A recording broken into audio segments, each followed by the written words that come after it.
Bismillahirrahmanirrahim. Assalamualaikum warahmatullahi wabarakatuh, ikhwani fillah. Barangkali ada pertanyaan yang hinggap di benak kita.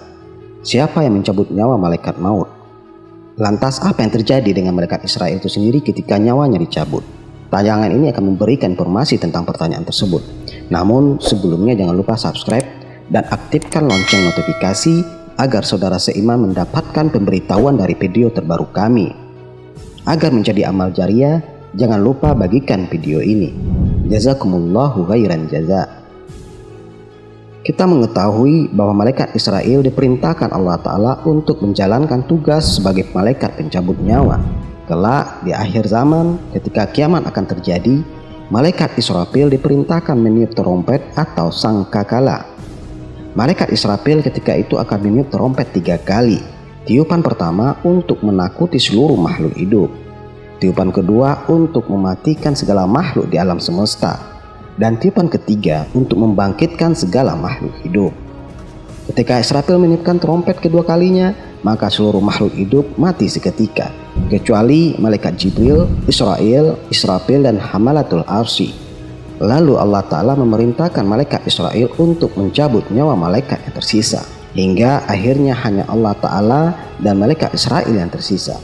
Kemudian Allah Ta'ala berfirman, "Wahai malaikat Israel, tidakkah engkau mendengar firmanku?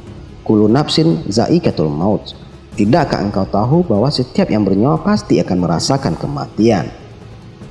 Aku memerintahkan engkau untuk melaksanakan tugas itu, dan termasuk dirimu juga harus merasakan sebuah kematian," firman Allah Ta'ala. Dalam riwayat lain diceritakan bahwa ketika Allah Subhanahu wa Ta'ala memerintahkan malaikat Israel untuk mencabut nyawanya sendiri, maka pergilah malaikat Israel ke sebuah tempat antara surga dan neraka. Di tempat itulah malaikat Israel mencabut rohnya sendiri. Saat rohnya dicabut, maka menjeritlah malaikat Israel dengan sangat keras. Bahkan dengan jeritannya itu, bila masih ada makhluk yang hidup, maka dia akan binasa karena jeritannya super dahsyat.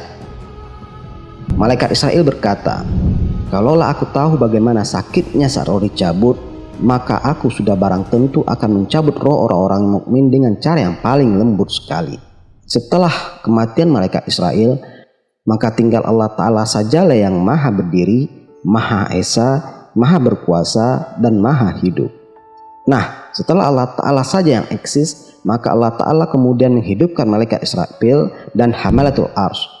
Allah Ta'ala memerintahkan malaikat Israfil untuk meletakkan trompet sangkakala di mulutnya dan menunggu perintah yang maha kuasa selanjutnya sebelum ia meniupnya. Kemudian malaikat ketiga yang dihidupkan oleh Allah Ta'ala adalah malaikat Jibril, dan yang keempat adalah malaikat Mikail. Dan setelah malaikat Jibril dan Mikail hidup, Allah Ta'ala memerintahkan malaikat Jibril dan malaikat Mikail untuk pergi ke makam Rasulullah dengan membawa perhiasan dari surga dan mengendarai buraq. Kemudian Allah Ta'ala menghidupkan Nabi Muhammad SAW. Barulah kemudian semua manusia dihidupkan. Semua manusia keluar dari dalam perut bumi dalam keadaan tanpa pakaian dan berjalan menuju Tuhan mereka. Kemudian mereka berhenti di suatu tempat selama 70 tahun. Dan Allah Ta'ala membiarkan mereka hanya isak tangis dan banjir air mata. Hadis ini diriwayatkan oleh Abu Hanifah radhiyallahu anhu. Jadi yang kekal hanyalah Allah Ta'ala. Selain itu niscaya akan merasakan kematian, bahkan malaikat maut sekalipun. Semoga kita selalu fokus mempersiapkan diri untuk bekal di akhirat, dan agar kiranya Allah Ta'ala memudahkan sakaratul maut kita. Amin Allahumma amin.